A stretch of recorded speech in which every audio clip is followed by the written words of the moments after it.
Hi, I'm Bart and I'm a full-time game developer. And one of the games I made was played by over 1.5 million people, but that's not where I started. I started making games over 12 years ago, and today I'd like to talk about why I decided to do that, and I would like to maybe convince you that you might want to do it too. Making games is kind of like magic, You write a few lines of code and you basically create something out of thin air, which is amazing. But the real magic isn't really coding or art, even though these are obviously amazing too. And the real magic of making games, I feel, at least for me, is the feeling that you get when you, for the first time, get this experience of, seeing your creation come to life and seeing someone else play your game and enjoying it.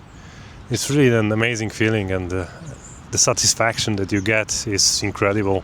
That's what I felt when I shared my game with one of my friends, and his reaction to it makes me want to still continue doing this thing even now. But I didn't really start with making games, I started with playing them.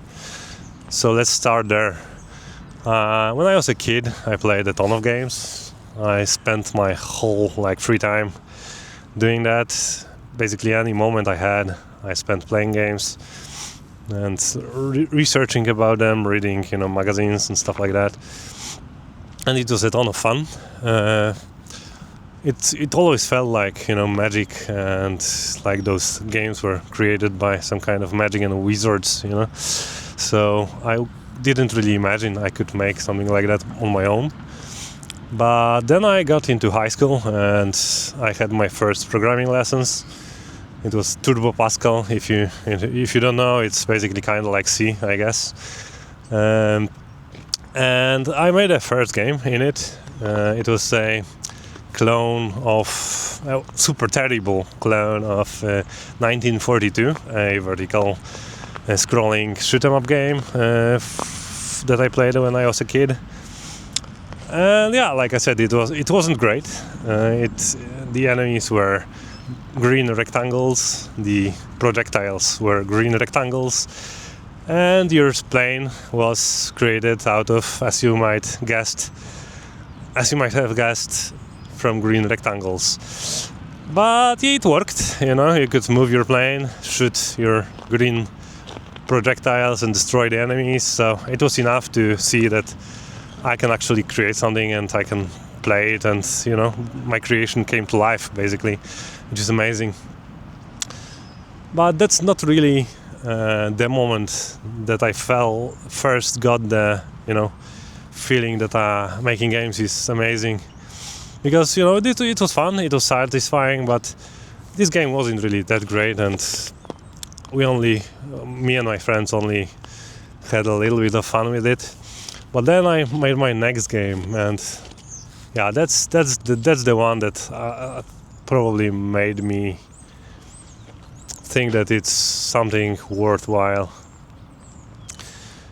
So if you remember, there was this old game that some people play even now, called Heroes of Might and Magic 3, and it was very popular back then. And I ripped all of the enemies from that game, like the pictures of them, and I used it to create my own dungeon crawler. It was a very simple game, like you could only either explore or go back to town, and you could buy a few things in town, and upgrade spells and level up a little bit. It was a super simple game. I only played it for half an hour. I sent it to my friends and I basically forgot about it. But then weeks goes by, and one of those friends came back to me and he said, I played this game of yours and I got to level 14, and this upgraded stone skill spell is OP, enemies deal no damage to me, and it's silly, you need to fix that. And you may think that it was a complaint, or that he didn't really like the game, but what I heard was something else. What I heard was that he played something I made for a whole week, and I didn't even play a tenth of the time that he played. So it was super surprising to me that he actually got immersed into the world that I created, and he actually enjoyed playing. It's just something that I never really felt before, that level of satisfaction. It's truly hard to describe. And yes, that's the reason, one of the reasons I still do it till this day. The satisfaction that you get from creating something out of thin air and, giving other people some fun. After that, I made a few small games, but then I got into college and I had to spend my time a little bit differently. A little bit on work, or not really work, but on studying. But a lot of the time, unfortunately, went into playing games, because that's the moment where I got my first internet connection. So I started playing multiplayer games like Counter-Strike, Diablo, League of Legends, and some MMOs, which turned into a pretty hardcore addiction, I guess. But that's also why I know a lot of mechanics now, so let's pretend that it wasn't a wasted time. After I got a job and I started working, the addiction toned down a little bit, and I restarted my game dev career, or hobby, I guess, at that point. I downloaded Unity because it was pretty much the only reasonable choice other than your own engines. And I started having fun with it. It was great. Unfortunately, that's when another monster came at me. A monster called procrastination, I worked on my game a little bit and then took a huge break. So that's probably pretty common.